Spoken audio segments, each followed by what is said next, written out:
morning, good afternoon, good evening, whatever the case may be. We are back and better than ever. And today we are talking trigonometric limits while we listen to the legendary rock group Queen. Let's get to it, shall we?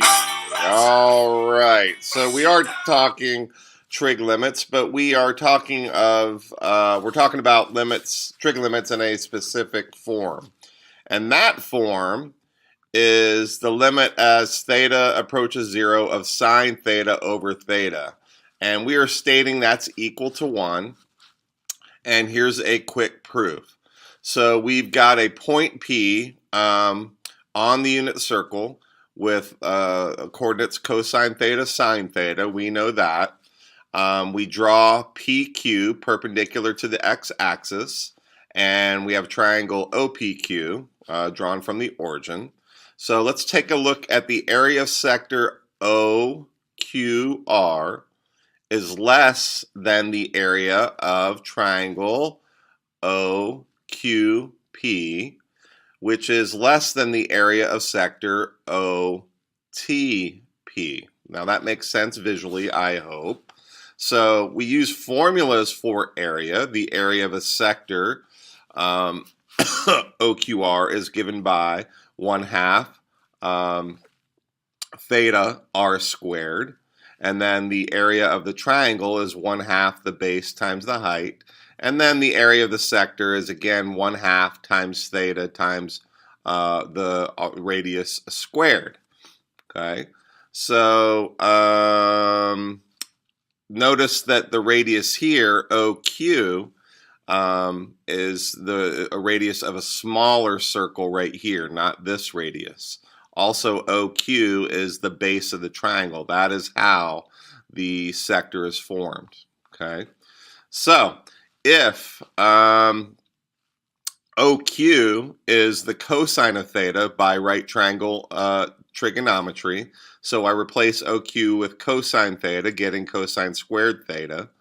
OQ and PQ are cosine theta and sine theta, respectively, right triangle trigonometry. And OT squared is 1 because OT is a radius of the unit circle. So we get this relationship, okay? Then we divide through by 1/2 theta cosine theta. If we do that, we're left with cosine theta here. We're left with sine theta over theta here. And we're left with 1 over cosine theta here. Okay, and we can do that because it's always going to be greater than 0 in this particular case.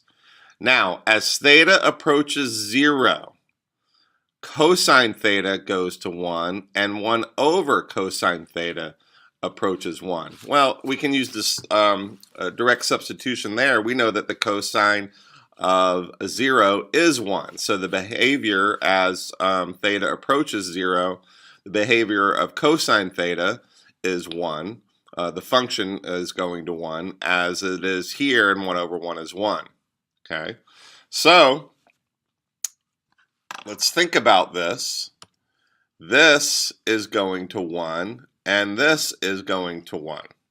Well, sine theta over theta is less than 1 and greater than 1 at the same time, or greater than or equal to, less than or equal to. Now, I'm not saying this is equal to 1, but it's going towards 1 as theta goes to 0. Okay, so as theta, we have to prove it from both sides because a limit does not exist unless it's equal to the same thing on both sides. So as theta approaches 0 from the right, clearly sine theta over theta is going to approach 1 because it's in between values of 1 and 1. It is an even function, and here's the definition of a function, an even function. It's when f of negative x is equal to f of x for all x in the domain, which is true for sine theta over theta. Also, even functions are symmetric about the y-axis because of this relationship. So if you have the absolute value of the x coordinates, then their y coordinates are going to be the same. So that means as theta approaches 0 from the left, sine theta over theta is going to approach 1.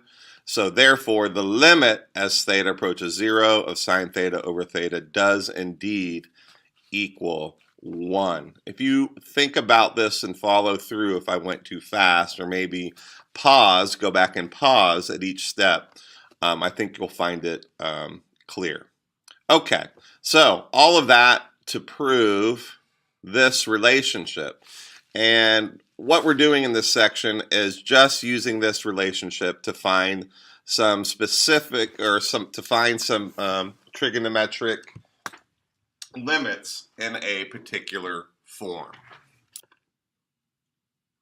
So now we'll find the limit as theta approaches 0 of sine 3 theta over theta.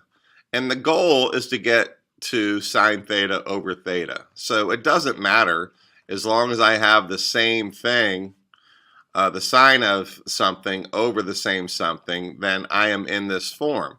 So it could be, you know, sine of 10 theta over 10 theta. Well, it's this 10, I'm taking the sine of the same thing that I'm dividing by. That is of this form, so that limit is going to be equal to 1.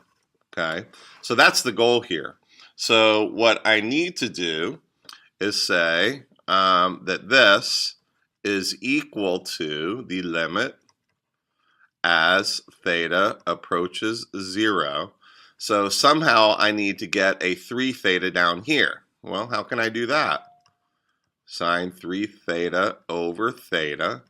Well, can I multiply both numerator and denominator by 3? Which is fine because I am multiplying 3 over 3 is 1, so I'm not changing anything. And what this does, okay, so this gives me the limit as theta approaches 0 of sine 3 theta over 3 theta. For the time being, I'm just going to put the 3 out here. Okay, or I suppose I could move it in front here, but let's just put this as 3 over 1. Okay, so now I have 3 theta over 3 theta. But what I need to do is I need to get it in this form exactly.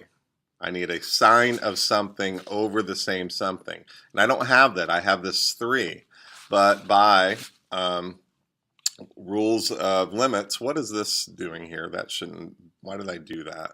I can pull the 3, or I can factor the 3 out in front. So I have 3 times the limit, and since I'm multiplying the limit by 3, I must also multiply theta by 3. 3 theta goes to 0 of sine 3 theta over 3 theta. So this guy, and this guy matches. So we are now officially in this form. I should have circled the entire thing, which becomes 3 times 1, because all of this limit goes to 1, so the limit is 3. So I meant to show you this just to show you a picture of this relationship, just to show you it's equal to 1. So I graphed it, and this is sine theta, or sine x over x, and you can see it approaches 1. This calculator doesn't show a hole, so just to prove to you that the calculator knows that it's undefined when x is equal to 0, this is f1 of x, so I'm going to take f1 of 0, tells me it's undefined. And then just to show that our limit is indeed 3, I'm going to change this to 3x over x, and I'm going to put a 3 in front of there, 3 times, and you can see it's 3. And just so you're convinced, I'll put the 3 right in front of the sine x. Same thing, right there at 3.